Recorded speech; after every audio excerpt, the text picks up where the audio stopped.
3, 4.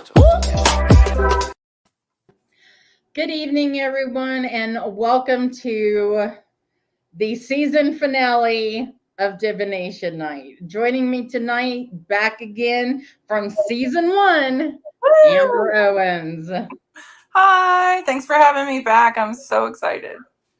It's been a long ride. It's 4 years. It's where did it even go? I can't be the only one that thinks time is moving weird in a weird way. It is absolutely. So we've we do have some decks. We're open for readings tonight, but mainly we just want to talk about what's been going on with you since you were with us last, and maybe a little bit about what's going on in the cosmos. Well, the last time we did this, I was in Mexico, so I really wish I was kind of back in Mexico. It's always beautiful, lovely weather and near Tulum. Since then, we have settled and reside. I'm down near Boone in North Carolina these days and living up the mountain girl life. And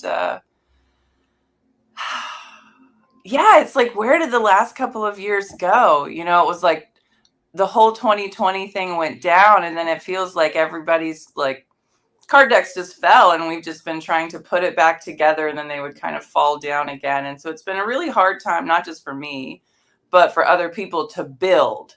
Mm-hmm. You know, it's like, no, we're not in a building phase. We're in a tearing down phase. We're in a restructuring phase. We're in a letting things go phase. And right now we're kind of at the end point of that. No, we're not the total end point of that. That's going to go all the way through to December. But this is the kind of, we're at Aries season, right? We're back at the beginning of the zodiac wheel. April 1st is the old school first day of the year kind of calendar. So there is a lot of new energy coming in right now, but we're not done quite yet cleaning house. So I've just been right in the trenches with everybody else. Yeah. Like, when I'm not separate from it. I don't get to just hang out in my high mountain perch and look down at the world just being like, oh, nope, I'm in it all the way up to my eyeballs. So I do have a question for you. So you said you're in Boone. So have you been to Blowing Rock? Oh, yes. So I visited there probably my senior year of high school, and I have a picture of me up on the rock. Like that whole story of the Blowing Rock is absolutely beautiful. Are you familiar? I love it down here. There is so much ancient Appalachian wisdom in the mountains here, and Grandfather Mountain. Now, I live a little bit north of Boone, so I'm up around Mount Rogers, Mount Jefferson. I'm about 40 minutes from Grandfather Mountain, and it's lovely. It's just, and every time I drive by, I just think this is where Last of the Mohicans was filmed, and I just look at the big rhododendrons, and I just think this is like ancient America still lives here. Mm-hmm. You know, the past is still alive here in a very healthy, grounded way. And I know, you know, the universe always moves us, source always moves us to where we need to be doing the best work for the earth and the best work for spirit and the best work for ourselves. Mm-hmm. And the quartz in these mountains is so amazing. You know, the rubies and the sapphires, people who are crystal fans or into mining, you know, these mountains are just absolutely rich in it, which is very spiritual. You know, it's very expanding. Clearing, back one more time, I'm going to say something about clearing. I know that Spirit has brought me here these last 2 years to do a lot of really intense, deep karma clearing. Personally, in my own like mother-daughter line, in my divine feminine line. And Spirit has been talking to me basically since we moved in about the moon temple and goddess work. And you can't move in until you move stuff out. Right. And so going into those wounds that hurt the most and being so divinely supported in these mountains has really been a gift, even if not an easy one to receive. Yeah. The mountains are good for that. I love, like, I used to be able to, if we would go like on a trail up in the mountains, I would just be free and just go. Like, there was no brisk walk. It was fast, like I was, and I don't understand this. As a dominant earth sign, um yeah, let me call myself a dominant earth spirit. To be in the woods, but to rush through it, I could never understand. But it was almost like I was soaring through the woods. Well, that's Virgo is ruled by Mercury. You know, it's also ruled by Chiron, but I'm going to put a pin in that. But it's also ruled by Mercury. So you have to think you literally have wings on your feet to fly down the pathway, you know. So you guys don't ever do anything slowly. That's the Taurus and the Capricorn earth signs. Virgo is on the move. Yeah. So that makes sense. I have to be I have to have something going on. Like, I don't thrive in chaos, but it's my friend. Yes. I feel like I think that's true though of every earth sign, because you guys are the ones that ground it. You know, it's like if there's too much air, there's a lot of chaos, but it doesn't have anywhere to land. And so it's still just kind of up in people's heads. So I feel like every time that there's a good bit of chaos, it needs that earth sign to kind of ground it, kind of take the wind out of its sails a little. Yeah.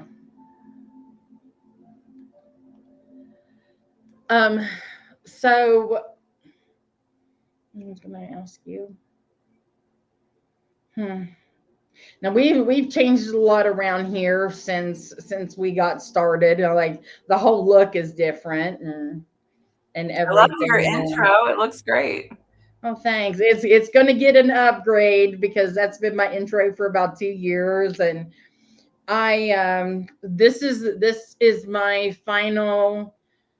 the final season for Divination Night, but also my final show of the season, like, because like winter season, because I do lives on Wednesday nights from like late September through now, and that are all educational and readings. And at the beginning I'm doing my cauldron readings, and then under the rowan tree to where we're doing educational things, spiritual education, and then divination night. So from now on, we're going to be focusing on our in-person events. So, that's and fun. that starts next month. Yeah. Next month. So I will be back just to do kind of an update. Hey, this is what's going on, and this is where you can find us at. So if anybody that is listening and or watching, and if you would like a reading, just put your date of birth in the comments, and we'll go from there. How do you have any requests for how you do your readings? Do you do general? Do they need to ask a question? I always like to ask people if they have a question, because I want them to feel heard and I want to get a feel for kind of their energy. But usually what happens is Spirit brings people who have been asking questions of God or source, or, something like that they've been mulling around on their own. And they may come and ask a question, but that's not necessarily the question. And so I like to ask people what their question is, but they're going to get the message that it is that they've probably been asking quietly in their own mind rather than on live TV. But I'm open to whatever. I have 6 decks in front of me. Last time we were here, I used the Rebel deck, so I brought it back. It's always a fun one. Oh yeah. I also brought my other one, my other new one. It says "Flip Me, Dumbass," and these are super funny. So, not for the faint of heart per se, Right. but very direct, like you and I were talking about before we got started. Very direct, very to the point. Sometimes card readings, you know how they are. They get a little airy-fairy. They get a little ungrounded. People walk away and they're like, I don't really understand what that message was. I don't like that. No. When Spirit asked me to start reading cards, I was like, okay, I can do this, but I want to give people a timeline. I want to give them a very grounded reading. And so I want to give them a timeline to be working with. I want to give them some action steps that they can do when they leave. Like, here's your homework assignment. Go do this next. So that they have something to kind of tangibly, that logical mind can hold on to it and put some energy into it. Otherwise, the reading kind of just goes away. It kind of flutters away if they don't really have any place to put it. Yeah. So I like those fun, hard, kind of straight to the point decks because they're like a zinger. They're like a zinger from source that's like, hey, do I have your attention now? Like, here it is. Like, pay attention. I love that because that's how I am in my work with my clients.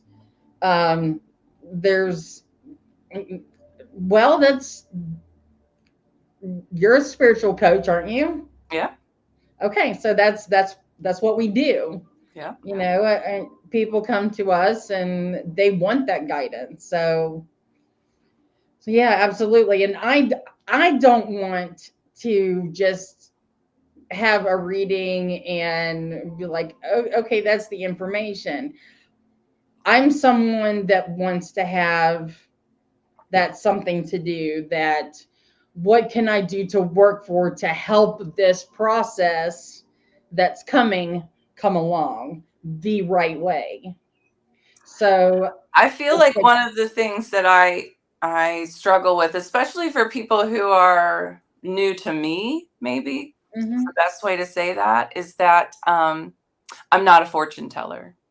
It doesn't work like that for me. I know that there are people who can look down timelines and say things like that, but that's not inherently my skill set. My skill set is really about spiritual development.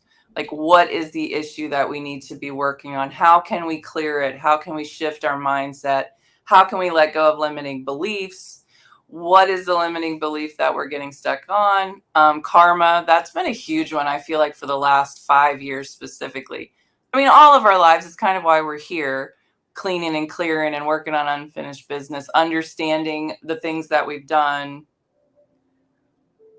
Well, and that really, correct me if I'm wrong, but I feel like that really took root whenever we were all homebound and we were faced to see ourselves.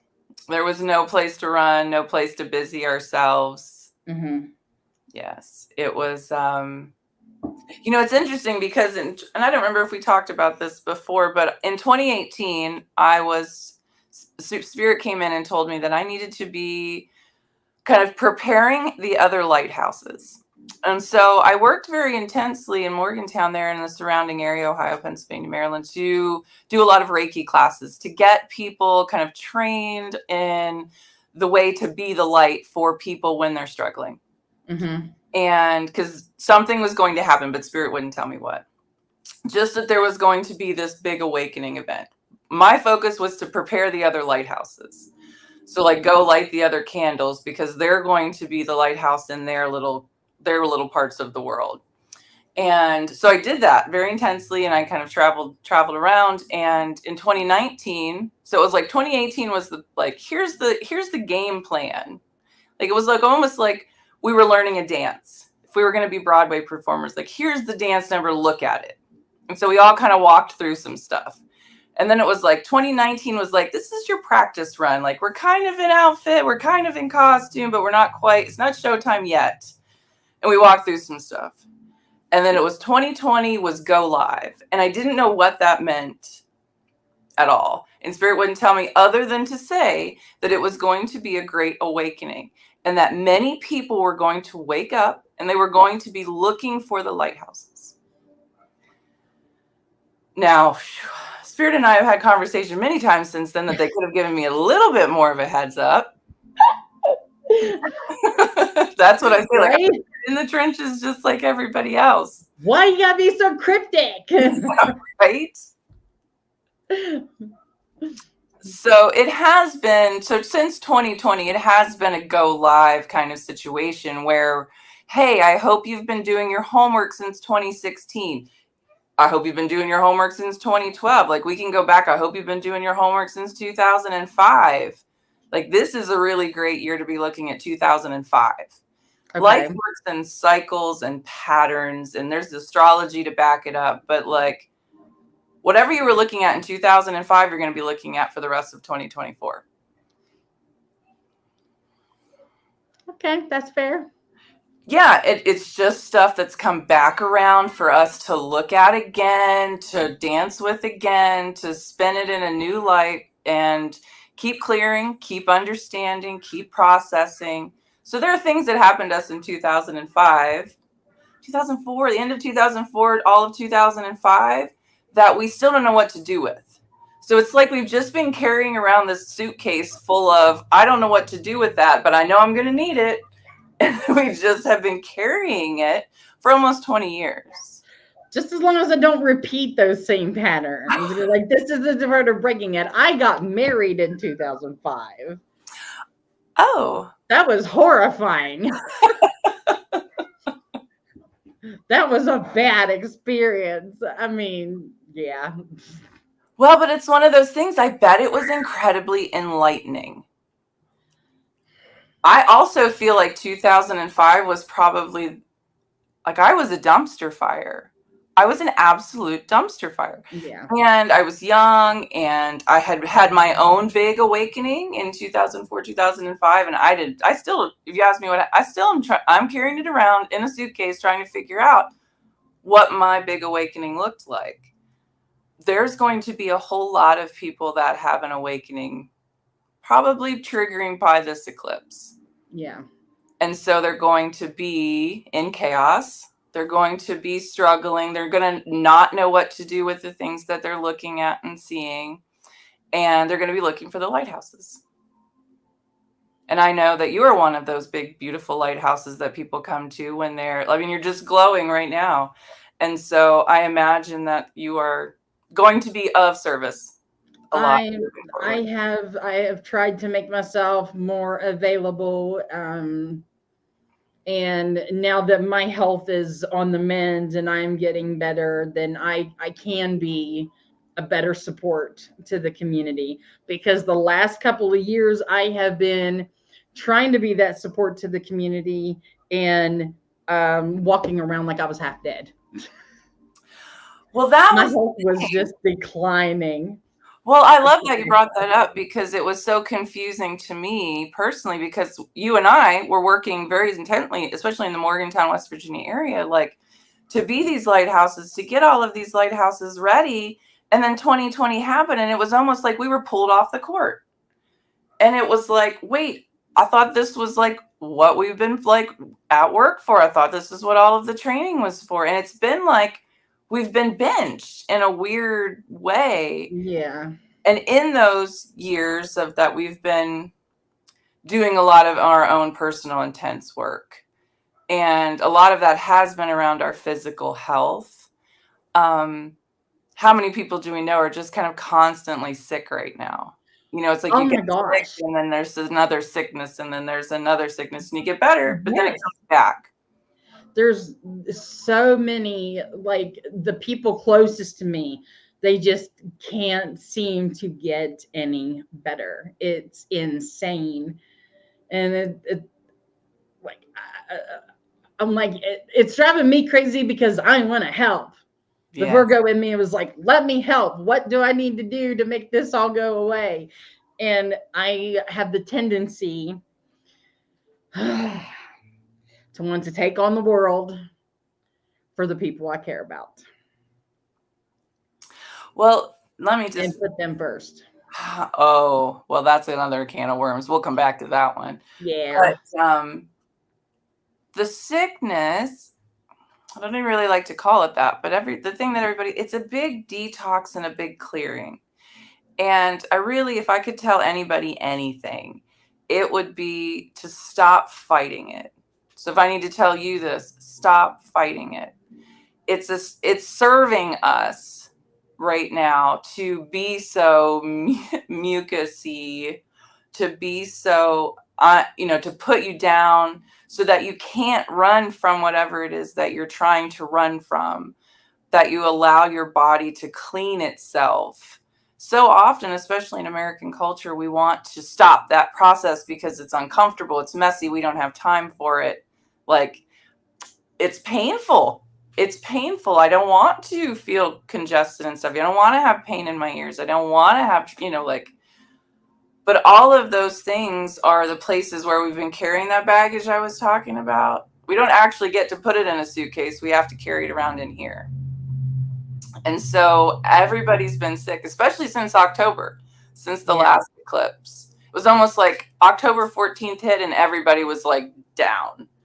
And everybody's been down since the middle of October. And we're only just now coming out of whatever that was, where we were cleaning, clearing, resting, processing, unpacking, realigning. And if I could tell anybody anything, it would be like, stop fighting this process. Like, stop trying to run it on your own timeline.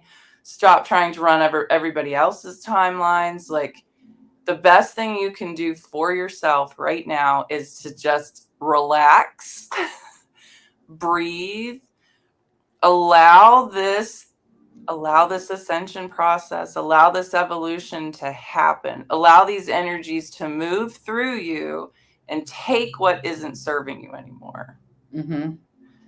But most, that's not really how we work. As Americans, that's not really how we work. And we're always trying to micromanage that. Virgo, trying to always micromanage that. Yeah, that's probably my hardest part. Like, I want things the way I want them done. It's scary. I say all of that, and I don't mean to be dismissive of the fear, of the discomfort, in November of 2021, I ended up in the hospital with COVID. I almost checked out. I was in there for 2 weeks, and I just was like, what is happening? And Spirit was like, we needed to get to you, and you were not available to us. And I was like, what is that supposed to mean? They're like, you're busy. You got a baby, you got a husband, you're trying to buy a house, you're trying to do all these things, and we need to talk. And so they literally just put me down and put me in isolation for 2 weeks to have a very serious conversation about what was the next phase for me, and to give me a choice in that. I don't want to sound like I didn't have a choice. They gave me an absolute choice. Said, you've done a lot of work. If you're ready to go, it's fine. Yeah. But if you're not, and you're going to stay, this is what the next step looks like. And it's okay to have those moments. It's okay to be afraid of those moments too. But so oftentimes I feel like people just try to prevent them from happening. Mm-hmm. And if we could just like lean into it a little bit better, it would be a little smoother. I went down officially at the beginning of November. Oh, right on the top, right on time. There we go. Yes, because at Central West Virginia Pagan Pride, whenever we were doing that, I wasn't really eating at that point in time. I was on an all liquid diet. Like, one of our listeners said, October was the stomach issues. Mine was the gallbladder. But I had, how Facebook shows you stuff. 7 years ago, this past week, was when I started my journey of getting tested. We knew something was wrong, but nobody could ever figure out what it was. That gallbladder, it's tricky. Last March, so a full year ago, I had a scan and nothing. Everything showed fine. By November, it was dead. It was completely non-functioning. And I almost crossed that line, but I was like right there on the edge of going into sepsis. Like they wanted me in ICU. And then I made it home and started my physical therapy because I couldn't hardly walk. Oh Like my. I had no energy. I was completely nothing. So physical therapy came in to get me back on my feet, and then I crashed again right at the end of the year. So I'm trying to build back up. That's, I mean, we were talking about, you know, like going into the mountains and stuff like that. I can't wait until I can do that again. Like that's my go get 'em place, you know. That's where I can totally be free, be myself, and just breathe and feel the energy the way I need to. So I'm excited for this summer. I'm ready. Oh, that's great. I I want to be. Gosh darn it, I want to be. I want to be excited about this Oh, summer. come on. I want to be excited about this summer. Um, right now, Spirit just has me moving one foot in front of the other, and I'm not really getting anything in advance. It's on a need to know basis, and I don't need to know. The only thing I need to know is what's in front of me. And it's like one weekend to the next. It's like, just get to Easter weekend because that's going to be big. And I don't know if anybody else was feeling it, but it was an epically huge energy surge that came through that kind of crushed. I mean, we felt it. I mean, there was an earthquake in Japan. If you're riding these waves, there are physical signs of it out into the world. And so now we're just kind of waiting to see. I think the last count I had, is there going to be a tsunami or not? And those of us that are sensitive to that, and I'm going to say every single woman is sensitive to that, not to discredit the men who are not, you know, they are also sensitive, but in, you know, women in our waters. I felt it last night. I was like, nope, don't like any of this. I don't want to be here. This is all very hard. You know, like this weekend was very intense, but I can't really put my finger on exactly what it is. Is it the dishes in the sink that everybody just left for me to clean? Or is it this, that the earth is about to have an earthquake? You know, like I can't always differentiate between the two because there's really no separation between the two. There is the So one. I have since you brought up the weather, I mean, the astrological and the natural disasters, let me ask you this. Have you heard where they're talking about earthquakes for the solar eclipse? You know, the astrologers Are I we going to get into the solar eclipse? you want to talk about, of course, when we talked about doing this, what we talked about on stage, like when we talked about doing this, you gave me a list of dates and I was like, April 3rd. And then I'm just like last week I looked at that and I was like, really? Like, really? Okay, we're going to talk about right before. you're gonna put me on, the you're gonna put me on and we're going to talk about the eclipse. Yeah. It's not just the eclipse that's bringing a lot of the earth activity. So I don't want to put all of the like fame and fortune on the eclipse. No, but there's just a lot of conspiracy theories going on about the eclipse. And isn't it funny, because I feel like if, like, just like we were talking about, we go back to the eclipse of 2017, the great American eclipse, right, that happened in August of 2017. Some people were talking about it, but not like they're talking about this one. No. And we went to see it. I took my children to see it in South Carolina. So the one in August of 2017, we went down into the path of totality, south of Myrtle Beach, right there in a nature preserve with red wolves and gators in the thing, and just off the coastline. I had always wanted to see an eclipse. It was kind of like a bucket list thing. So I loaded the two girls up. They were kind of young at the time. And we went. And I was unprepared. Now, even in 2017, I had been doing a lot of work. In 2017, I'd just come back from Stonehenge. Like, I had been doing a lot of earth work. And yet that eclipse caught me off guard. I'm going to share an embarrassing story, but my youngest at the time, she would have been 8-ish. It finally comes into the path of totality, and we're looking into the glasses and all of that.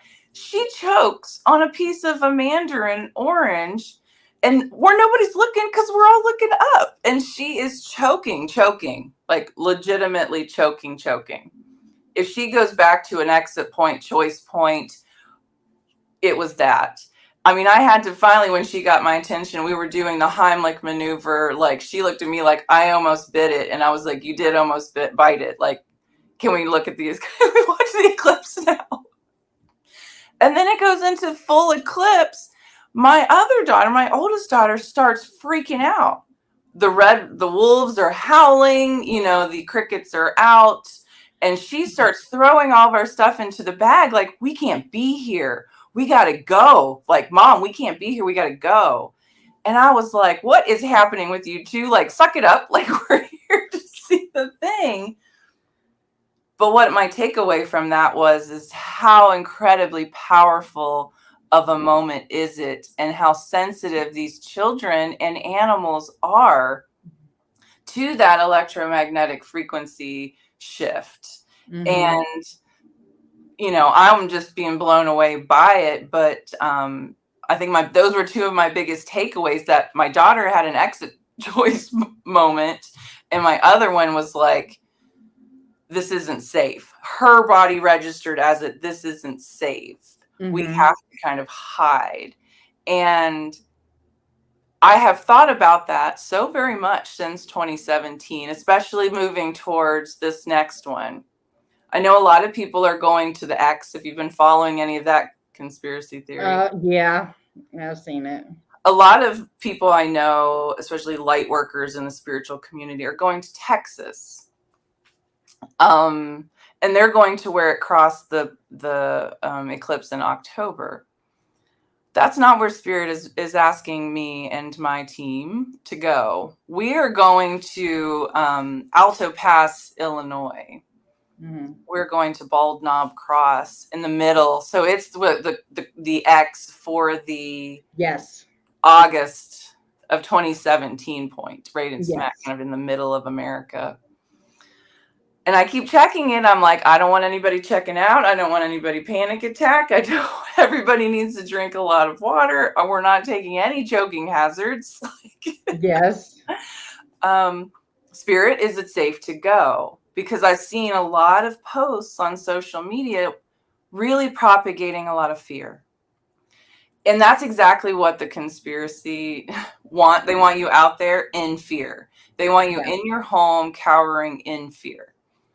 And if I could ask anybody to do anything, it would be to stand in your light and stand in your power in that moment of darkness. Be that lighthouse. And that is the ask for us, to go and be the lighthouse in this moment of darkness. Mm-hmm. And so, you better believe the people in the dark are going to be doing their best to do what they do. And so that is exactly what the people of the light are called to do. We are going to go and do what we do. My eyes are going to be a little too sensitive to even use the glasses that day. So I'm going to have to revel in the energy, but I can't look.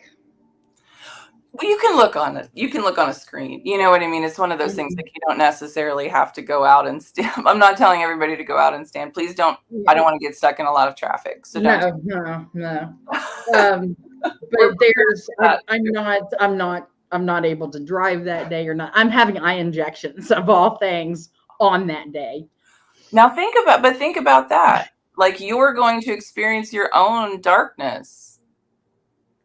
You're going to be experiencing your own eye activation. Yeah. Like, I find it hilarious.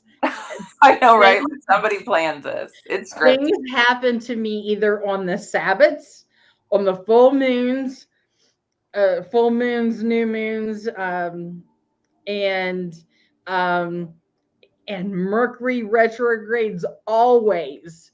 Like, I bought my car during Mercury retrograde in August of last year. Do you have a Mercury retrograde that's natal to you? Were you born under a Mercury No, retrograde? no, but how Mercury retrograde works with me, being a Virgo and everything, I kind of get set on a course, and you know how when you have a bow and arrow. So once shadow retrograde shadow starts, that starts getting pulled back, and when we reach all the way to the end of Mercury retrograde, it's released. And I always move forward a little bit in my life. There's always an advancement. And that's exactly how it's supposed to work for people that are not born with a retrograde natally. I mean, that is exactly how it's supposed to work. I actually saw a friend of mine post today, and she was like, I'm tired of everybody talking ill about Mercury retrograde. I want people to be using it to manifest. And I was snarky in her comments and said something about some of us get whooped pretty hard on Sky Daddy time. But I was born with a natal Mercury retrograde in the 12th house. How does that work for you? Right. I spend all of my life opposite what you just described. My bow and arrow, it's like a long bow. We were pulling between retrogrades. And then when a retrograde hits, I got 3 to 4 weeks to get stuff done.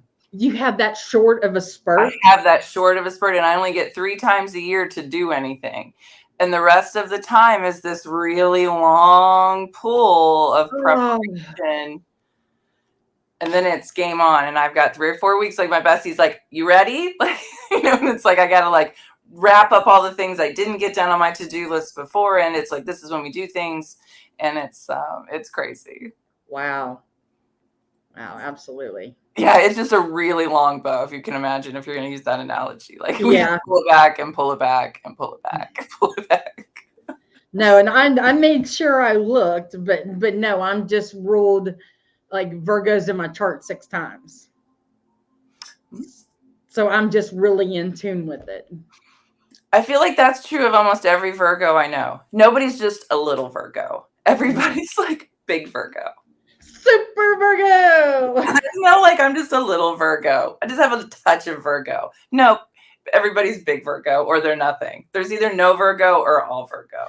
Well, to be fair, we are there are more Virgos than any other zodiac sign. Have you heard that one? I have. Okay. Well, that's because Christmas and New Year's, you know what's happening. Well, I was born exactly 9 months after Valentine's Day. And so I really love You're a Scorpio. I'm a Scorpio. That's why we're the romantic ones of the zodiac. So you're the ones that whenever Valentine's Day comes around, everybody's warning about. Yes, that is me. And it's hard to believe that Aquarian energy makes a Scorpio, but it does. Yeah. Yeah. The people who go into the deepest, darkest depths, and the people who go out to the far reaches of the cosmos. Mm-hmm. It's a pretty big axis. I've never really understood Aquarius energy. It's interesting. I've been talking about it a lot today. My daughter has a friend over, and she has her boyfriend who's Aquarius, and she has an Aquarius moon. And I'm all just like, are you guys getting married? Like, what's happening there? Like, that's a very, you understand him, he understands you. Like, this is good. But he never calls her. He never texts her. Like, he'll disappear for a weekend. She doesn't care. It works for her. Like, this is Aquarius energy. Okay, I get it. They're just very, very etheric energies. Yeah. It's just I'm out into the cosmos. I'm in my own mind. I have my own mind. And it's really great when they land and they share some of that, but they don't land very often. And we're like a satellite hovering around. The kid has Aquarius moon.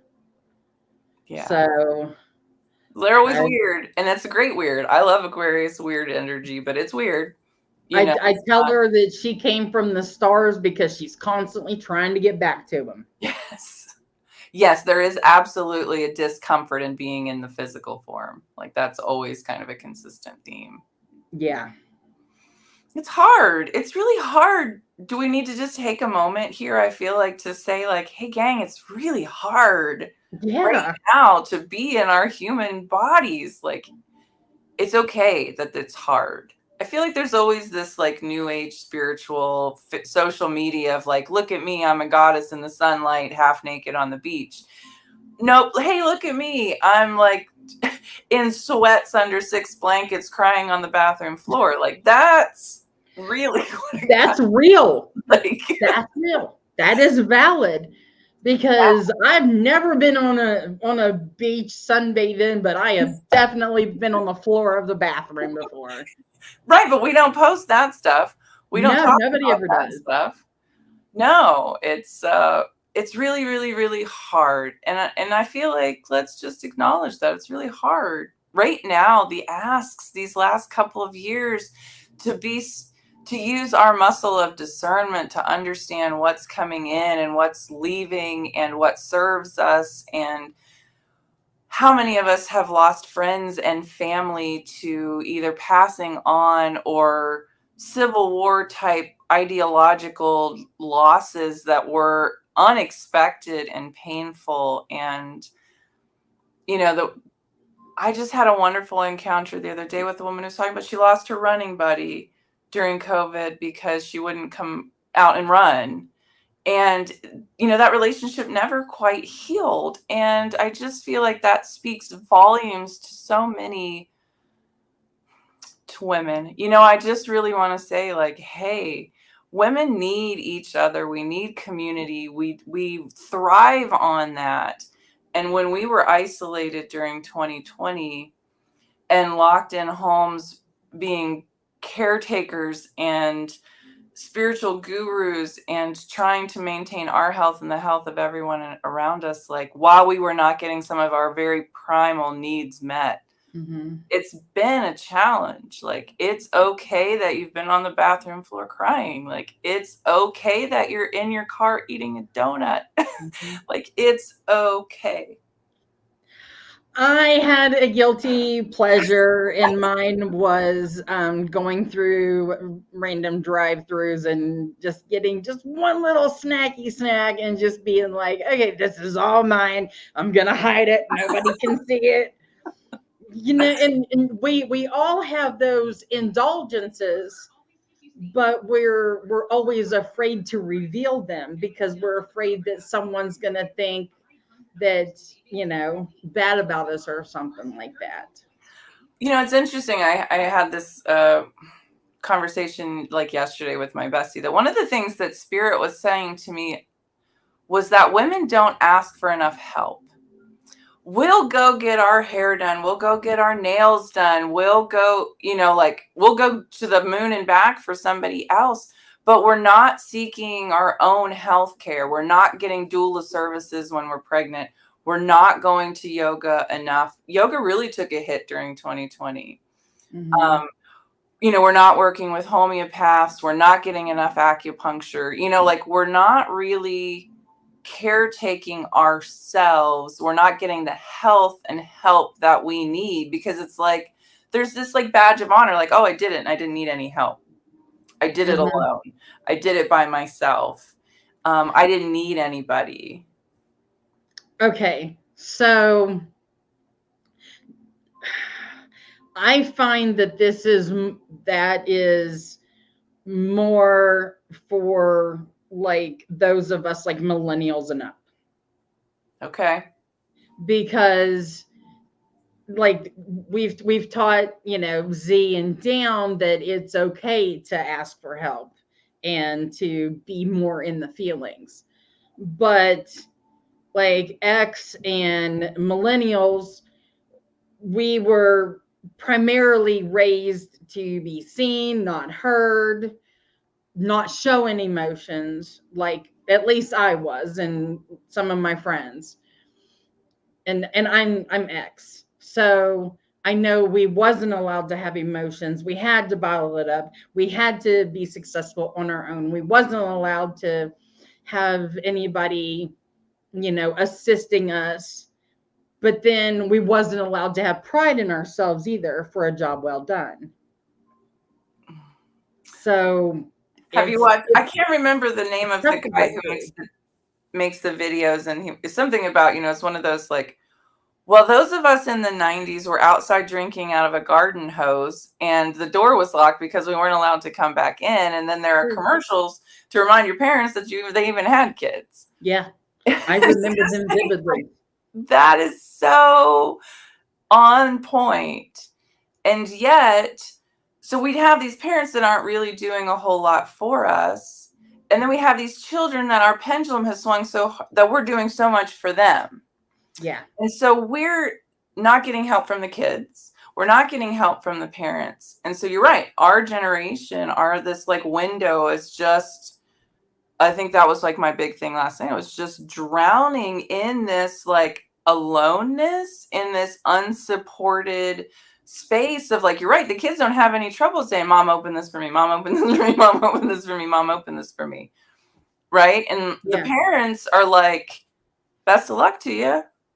Like they don't even know how to kind of manage and navigate that. I'm not trying to throw shade so much as just to like point out the reality of the fact that people like you and I and our generation are just really struggling to maintain and survive, and thrive. And we're supposed to be thriving on a beach, with our golden bodies in the light. And I'm just not there.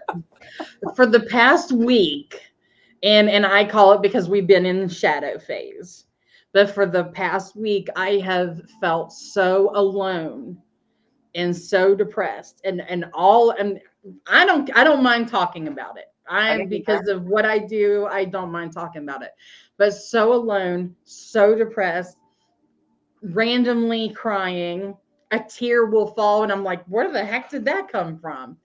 But I've also felt like I've had nobody that I could talk to, that I have nobody that I can open up to. And that's why I felt so alone. Why did I feel like I had nobody to talk to? Because I felt like I would be a burden. That's why. It's not that I don't have people around me that love and support me, because they're totally there. But I don't want to feel like a burden, and I don't want to lay my troubles on them whenever I know they're going through their own stuff. But shouldn't we be helping each other? Isn't that what we're supposed to do?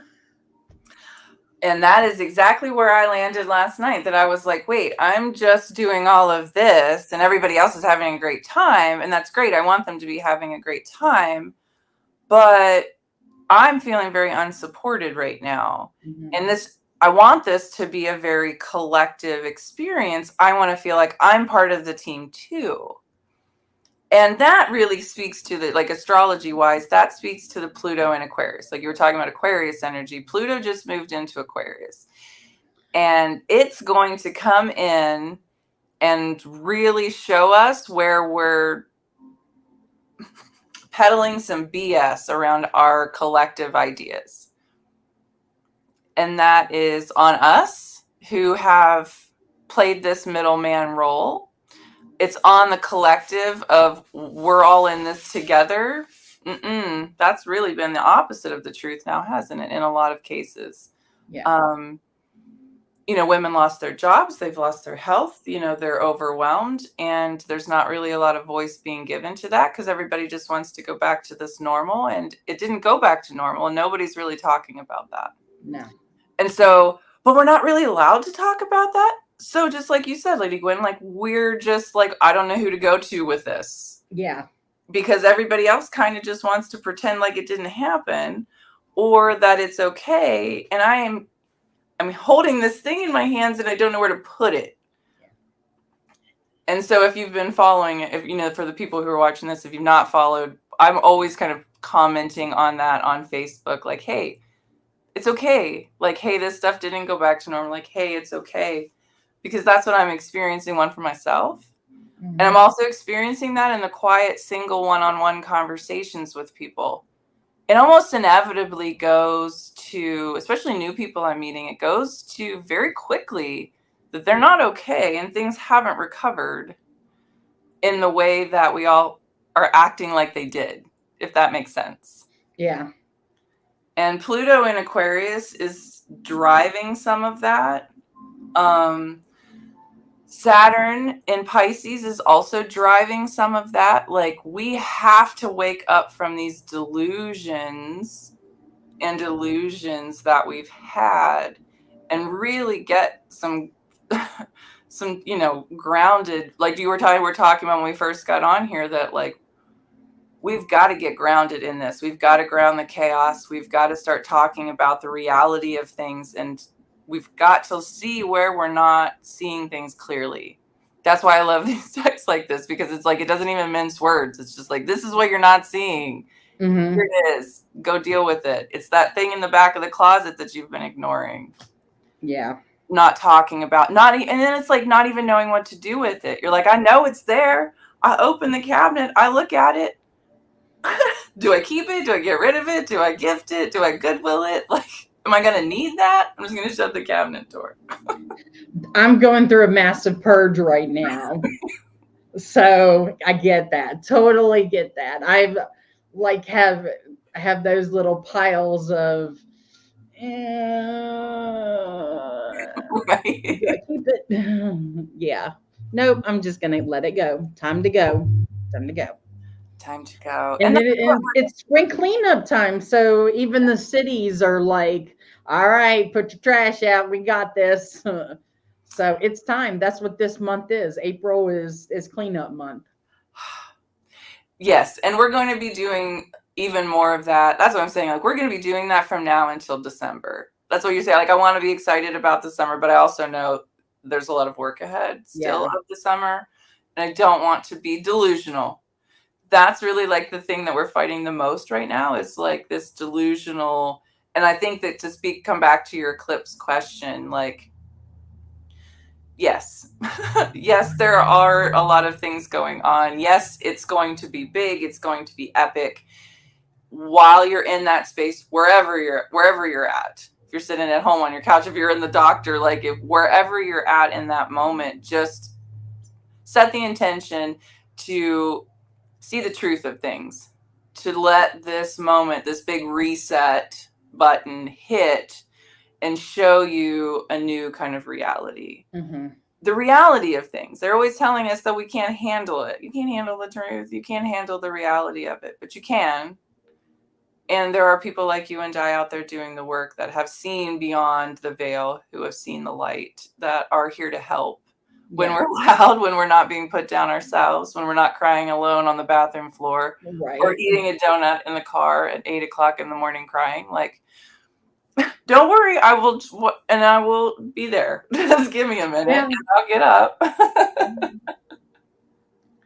Yes, absolutely. So what is up next for you?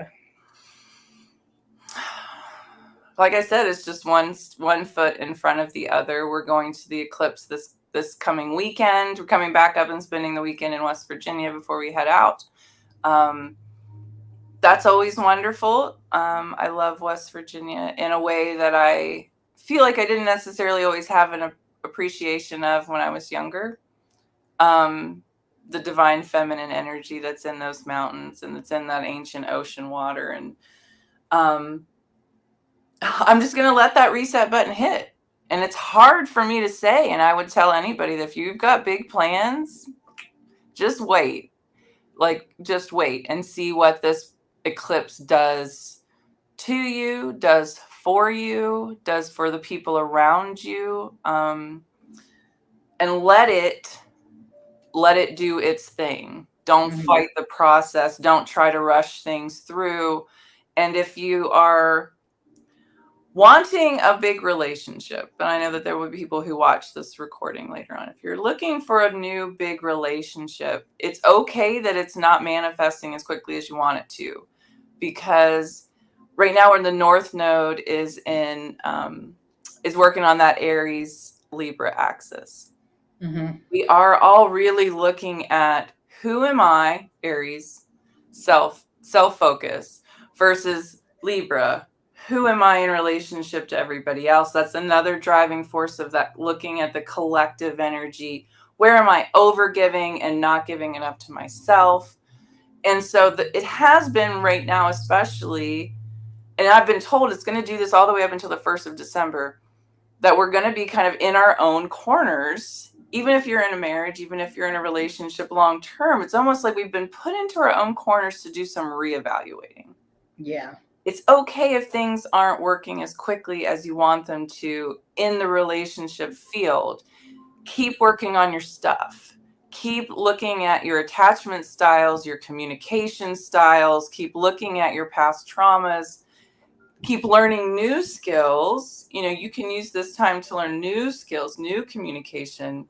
And so that when December rolls around and we've done all the cleaning, we've done all the clearing, we've let the reset happen, we've let the chaos flow around us, when we're ready, it'll be better. So, you know, just keep letting the work happen. And that's what I've been telling a lot of my clients too. You know, just focus on yourself right now. Don't put too much emphasis on what other people are doing. If your partner is separated, backing up a little bit until they're ready to be fully in it again. As you're still in a relationship, but they've eased up a little bit.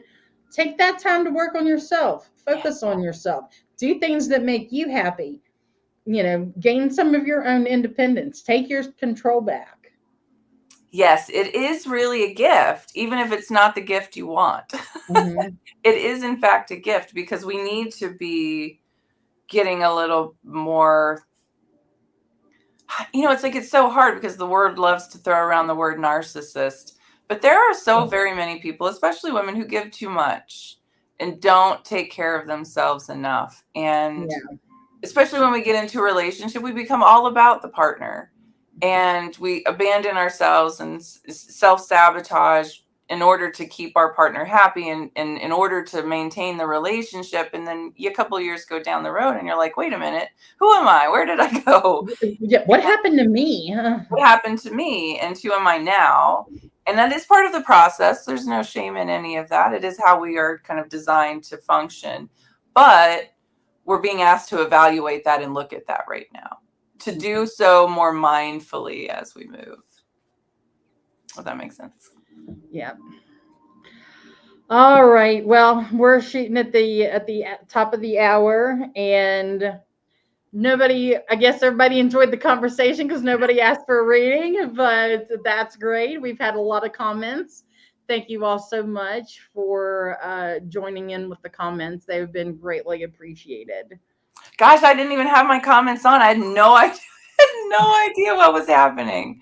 Oh my gosh. I love you all. Thank you. Yeah. All right. So, everybody, thank you so much for concluding yet another season of Lady Gwendolyn's Divination Night. And if I will throw up if like a questionnaire if people want us to go into season 5, I will certainly do that. Because I never know what's going to happen from year to year. I'm not going to plan out that far ahead, but I will plan my in-person events a year ahead of time. Hey, But fun with those. Have a lot of fun with those. Yeah. Have a lot of fun with those. Really. We have 2 major in-person events this year. Beltane in the Hills is right there in Star City, Morgantown. It is May the 11th, and Central West Virginia Pagan Pride is in Hollygrave Park in Flatwoods, West Virginia. That is on August 10th. So we're saying it like that second week of the month mark. Just whenever it comes around, that's where we're at. But wonderful. They are going to be great because, like you were talking about, the history of Appalachia and digging in deep. That's the theme for this year. Oh, right on. Nice. And it is the animal for the year is the stag. Ah. So we have that energy. And so for those of you who are following with Rowan Temple of Light or Lady Gwendolyn Healing, please go to Rowan Temple of Light Facebook page and vote for May Royalty. That is up now until April 19th. And then the new May Royalty, be it king or queen, is going to be crowned at Beltane on May the 11th. So we're really excited about that. And then the Pagan West Virginia Pagan Awards for Pagan of the Year, Shop of the Year, Influence of the Year, and we are accepting submissions for Artist of the Year. That will come after Beltane. But all the nominees are up in the event page. So go meet people in the community and see how everyone is contributing, because I'm just going to say this year's lineup of nominees is absolutely amazing. So many people. I don't know how the community is going to choose. I really don't. It's beautiful to see how everybody's coming together. I love it. Well, I hope everybody gets out and supports every single one of them, even if it's just checking their page, sharing their information. Like, we are the ones that we've been waiting for. Get out there and be a part of your community. Absolutely. We got to bring people together right now because we got to learn from each other. Yes. Yes. Take care of each other. Yes. All right, everybody. Thank you so much. Thank you, Amber. Once again, I love working with you. You know, we should do a women's retreat together. That would be fun. That would absolutely be a good time. I would love that. Party in the hills. Yes. All right. Good night, everybody. Thank you so much. And we'll see you sometime. See you on the other side of the eclipse. Yes. Yeah. Be safe. Good night.